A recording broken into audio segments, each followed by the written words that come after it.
Bonjour à tous et bienvenue dans ce nouvel épisode. Alors aujourd'hui, en première partie, on va débriefer le sommet de la Banque centrale américaine qui a eu lieu à Jackson Hole vendredi et qui était très attendu par les marchés. Et en deuxième partie, je vous parle du système de conduite autonome de Tesla qui a été testé en live par le CEO. Et ce sera une deuxième partie un petit peu plus axée ingénierie et technologie, ce qui est tout aussi important pour moi car je ne le répéterai jamais assez qu'il est vraiment primordial de connaître les entreprises et les produits dans lesquels on investit. Je vous ai donc mis rapidement le sommaire à l'écran et vous l'avez aussi en description pour passer d'une partie à l'autre de la vidéo. Donc comme je vous le disais, on va d'abord regarder le sommet de la fête de Jackson Hole et ce que je retiens. On regarde ensuite la réaction du marché, ce qui s'est passé et c'est une bonne leçon pour moi. Et dans la deuxième partie, on va parler du système de conduite autonome de Tesla et on parlera aussi un petit peu de Nvidia parce que c'est lié. Alors pour rappel, le sommet de Jackson Hole, c'est tout simplement une réunion qui a lieu une fois par an aux États-Unis dans le Wyoming. Et généralement, le dernier jour, il y a un discours qui est tenu par le président de la Banque centrale américaine. Et en fait, on en a beaucoup parlé l'année dernière parce que c'était le 26 août 2022 et les marchés à la suite de ça avaient fortement corrigé. Vous voyez ici la bougie qu'on a vue de correction et qui avait relancé la baisse. On voit qu'on avait fait plus de moins 3% en une journée. Et si vous regardez aussi, c'était grandement lié au fait qu'il y a un an, on avait une inflation très élevée. En juillet et en août, on était au-delà des 8% d'inflation sur un an aux États-Unis.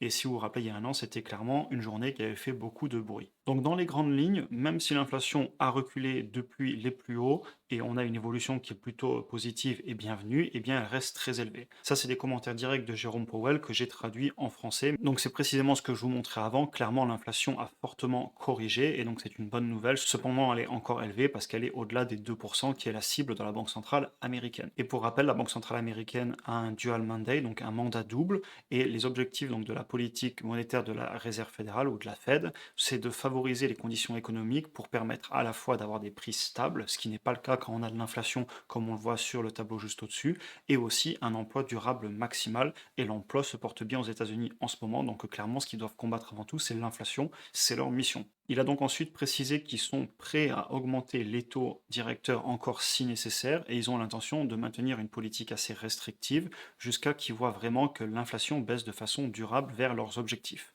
En gros, c'est ce qu'on entend souvent en anglais, le higher for longer.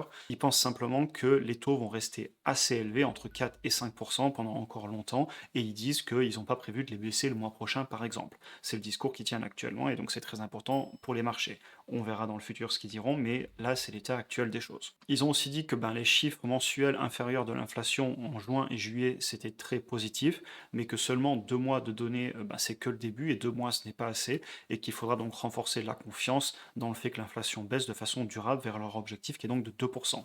Et je vous ai mis la photo de Jérôme Powell à Jackson Hole et je vous souhaite bon courage parce que honnêtement, même si l'inflation a évidemment été créée pour certaines raisons, on ne va pas débattre ici d'où vient l'inflation, on en a souvent parlé sur la chaîne, mais maintenant il faut trouver des solutions et clairement c'est vraiment un exercice compliqué parce qu'en augmentant les taux, on ralentit l'économie, on peut créer une récession, mais en même temps si on ne le fait pas, on laisse l'inflation courir. Donc honnêtement c'est un travail qui est pas simple et c'est très intéressant de le suivre, mais voilà, je leur souhaite bon courage et j'espère sincèrement qu'ils vont réussir à faire ça en douceur. Et d'ailleurs, ils précisent bien à quel point c'est subtil, puisqu'ils disent que justement faire trop peu, donc remonter les taux trop peu pourrait permettre à une inflation d'augmenter, donc à une inflation supérieure à leurs objectifs, et elle pourrait surtout s'enraciner.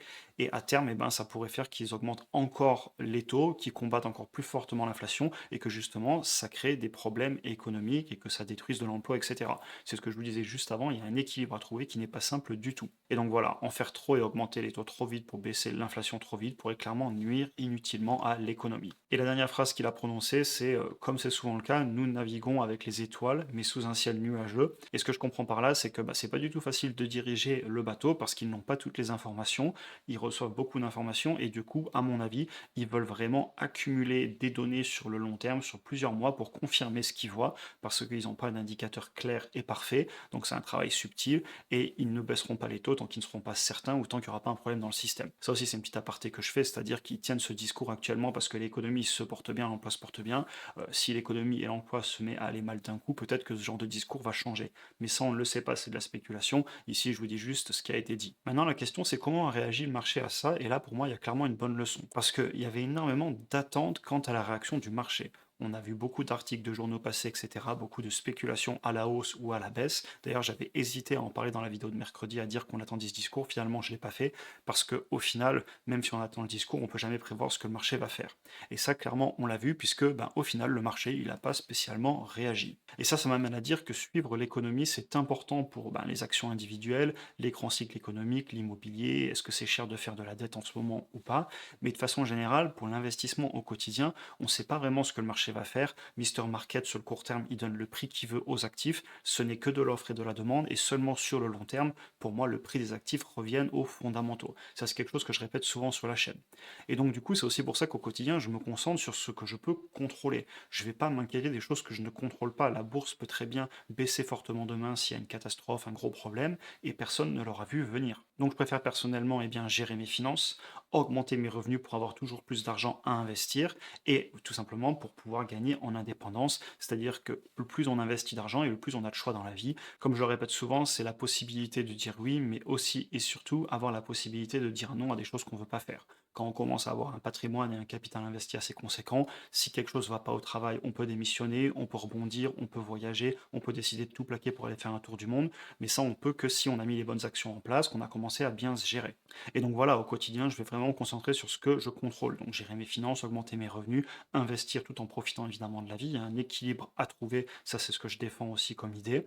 Et au final, voilà, investir sur les affaires du moment. C'est-à-dire que faut pas trop s'inquiéter d'où va le marché. On peut faire un DCA sur des ETF sans poser de questions. De toute façon, personne n'a de boule de cristal. Et après, on peut suivre l'économie parce que ça impacte des actions. Par exemple, je pense à Enphase qui a beaucoup souffert parce que les crédits montent et donc forcément, c'est les installations solaires, et ben ça coûte cher, donc forcément ils en souffrent.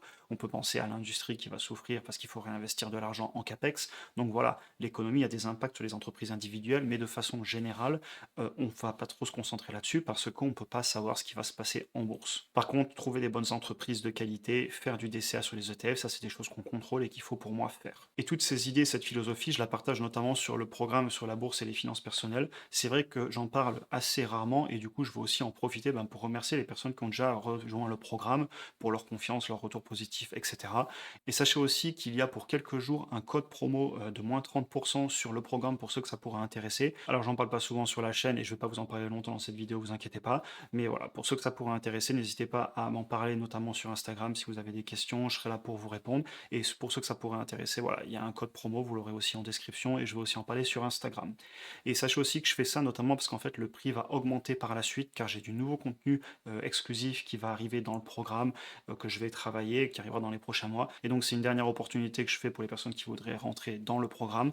Et ensuite, plus tard, je vous en reparlerai dans les mois suivants quand il aura évolué. Pour conclure cet aparté pour le programme et pour ceux qui sont intéressés, vous aurez beaucoup plus d'informations dans la page de présentation qui sera en lien en description. Je suis persuadé que le programme peut aider des personnes comme ça a déjà été le cas. Et évidemment, ça soutient aussi énormément la chaîne et mon travail. Donc je remercie d'avance tous ceux qui nous rejoindront. Le dernier point que je voulais aborder sur cette leçon que me donne ce genre d'événement, sur le fait d'essayer de prédire ce que va faire le marché, c'est qu'au final, moi je l'ai beaucoup appris aussi à mes dépens. On essaie souvent à nos débuts, et moi quand j'étais jeune je l'ai fait clairement, de courir après les objets brillants, de vouloir essayer de gagner plus vite que le système, de vouloir prendre des raccourcis. Et au final, le jour où j'ai arrêté d'essayer de toujours vouloir aller trop vite, mais que j'ai commencé à utiliser le process de gérer mes finances, d'augmenter mes revenus, de me battre doucement mais sûrement, d'investir, de continuer à faire grossir mon patrimoine sur le long terme et de ne pas essayer de trouver la nouvelle solution magique, ça a été clairement la meilleure décision que j'ai pu prendre pour mes finances et c'est vraiment les idées que je défends parce qu'au final on surestime toujours ce qu'on peut faire en un an et on sous-estime grandement ce que l'on peut faire en 10 ans. Je vous propose maintenant de passer à la deuxième partie sur la démonstration qui a eu lieu du système de conduite autonome de Tesla. Alors en fait c'est une démonstration qui a eu lieu en live sur Twitter qui maintenant s'appelle x.com pour information, mais bon je pense que vous êtes au courant.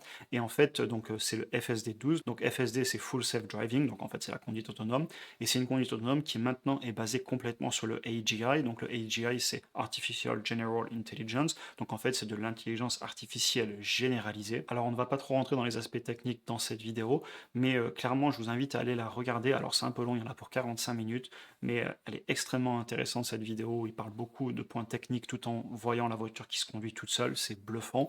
Et en 45 minutes, il n'y a qu'une intervention qui a lieu, donc la voiture est vraiment pratiquement autonome, c'est assez impressionnant. Et évidemment, je tiens aussi à le dire, je suis actionnaire de l'entreprise Tesla, et donc forcément, je suis influencé puisque je crois dans la technologie. Si on continue un petit peu sur la technique, sachez tout d'abord que je ne suis pas du tout un expert en intelligence artificielle. Donc ceci étant dit, en fait, leur conduite autonome, elle n'est pas basée sur des lignes de code du type, ben, il y a un feu rouge, je m'arrête. Parce qu'au final, ils se sont rendus compte que c'était impossible de coder toutes les situations pour l'entreprise Tesla, donc pour eux-mêmes, ils se sont dit on n'y arrivera jamais. Et ils ont dit si un jour on veut résoudre la conduite autonome, clairement, il va falloir qu'on fasse autre chose que juste des lignes de code, il va falloir qu'on fasse un système beaucoup plus puissant. Et ils voient que la compétition n'y arrive pas non plus de façon totale, et ils ont donc décidé d'utiliser une toute nouvelle méthode. Et je tiens quand même à le préciser qu'ils ont jeté à la poubelle 300 000 lignes de code, et ce qu'ils sont en train de faire, en fait, ça demande une énorme capacité de remise en question. Moi-même, je suis ingénieur de formation, et j'ose même pas imaginer le niveau d'investissement d'énergie et de persévérance qu'il faut pour un tel travail. C'est-à-dire que là, quand même, il faut vraiment croire dans la mission, on travaille pendant des années dessus, et un jour, on jette énormément de choses à la poubelle, et on repart sur de nouvelles bases parce qu'on se rend compte qu'on a fait fausse route, et qu'il faut recommencer sur de nouvelles choses. Et ça demande vraiment une mentalité d'entreprise qui est assez innovante, et je trouve ça bluffant qu'une entreprise aussi grosse arrive toujours à le faire. Donc ce qu'ils ont décidé de faire à la place, c'est de récolter les vidéos des voitures qui roulent déjà. Donc ils ont déjà énormément de Tesla qui roulent à travers le monde, et ils enregistrent avec leur caméra les vidéos des humains qui conduisent. Et ensuite, ils ont dit à l'intelligence artificielle, eh ben, inspire-toi de ces vidéos pour conduire comme un humain. Et donc, par exemple, ils n'ont plus de ligne de code qui disent ça, c'est un panneau stop, arrête-toi au feu rouge, etc. Ils ont juste demandé à l'intelligence artificielle de recopier ce que faisaient les humains dans les vidéos et de faire pareil. Et l'intelligence artificielle, eh bien, à force d'avoir des informations qui sont triées, elle va se mettre à conduire en copiant ce que font déjà les humains. C'est pas quelque chose de simple du tout, c'est tout nouveau, c'est pour ça aussi que c'est pas encore parfait, et ça demande beaucoup de travail de la donnée en entrée pour que justement l'intelligence artificielle sache quoi faire, qu'on lui donne les bonnes vidéos, les bonnes données des personnes qui ont bien conduit, et ça demande aussi une énorme puissance de calcul. Et c'est là que vous vous doutez déjà un petit peu de pourquoi je vais parler d'NVIDIA après. Alors on va pas parler plus d'ingénierie dans cette vidéo, je voulais juste vous présenter un petit peu les grandes lignes et puis aussi vous inviter à aller la regarder si ça vous intéresse. Et d'ailleurs n'hésitez pas à me dire est-ce que vous voudriez que je fasse une vidéo complète qui serait vraiment technique sur comment fonctionne le full self-driving, vous parler un petit peu du live qui a eu lieu, des commentaires qu'ils ont fait. Alors ce serait une vidéo qui serait différente, plus technique, mais n'hésitez pas à m'en parler si ça pourrait vous intéresser. Et on va finir la vidéo avec le petit commentaire sur Nvidia. En fait, il y a un moment dans la vidéo, ils disent qu'ils vont bientôt allumer les 10 000 H100. Donc les H100, ce sont les cartes graphiques que tout le monde s'arrache en ce moment chez Nvidia. On voit qu'ils en ont acheté pour 250 millions de dollars, ça fait 25 000 pièces, ils en ont acheté 10 000, et ils vont en fait bientôt les allumer pour justement continuer à faire tourner cette intelligence artificielle. En fait, ils entraînent l'intelligence artificielle avec toutes les vidéos qu'ils lui donnent pour qu'elle apprenne à conduire comme un humain, et donc ils vont utiliser ça parce que les quantités de calcul nécessaires sont énormes. Et ils font ça aussi en attendant d'avoir leur propre système de calcul qui s'appelle Dojo, qui est en développement, mais le problème c'est qu'actuellement Taiwan Semiconductor n'arrive pas à fabriquer pour tout le monde, et malgré ça Tesla n'a aucun problème à acheter des cartes graphiques chez Nvidia pour gagner du temps et pour mener leurs calculs. Et c'est de l'argent qu'ils ont donc investi pour justement résoudre cette conduite autonome qui est un énorme enjeu pour cette entreprise. On en a fini pour aujourd'hui, j'espère que la vidéo vous a intéressé. N'hésitez pas d'ailleurs à en parler en commentaire comme d'habitude. Et pour les personnes intéressées par le programme sur la bourse et les finances personnelles et qui attendaient le code promotionnel dont j'avais parlé dans la dernière vidéo déjà, eh ben sachez, comme je vous le disais dans la vidéo, qu'il est maintenant actif. Et comme je vous en parlais un peu plus tôt, vous aurez le lien vers la page de présentation en description. Aussi, je parle assez rarement des produits qu'on propose et du coup, je voulais en profiter pour remercier les participants qui ont déjà rejoint le programme pour leur confiance et leur soutien. Si vous avez des questions, comme d'habitude, n'hésitez pas à m'écrire en DM sur Instagram. Je prends toujours un plaisir à vous répondre. Vous pouvez aussi cliquer ici pour regarder une autre vidéo. Si vous avez apprécié cet épisode, n'hésitez pas à vous abonner, liker, partager. Et sur ce, je vous souhaite une excellente journée et à très bientôt pour une prochaine vidéo.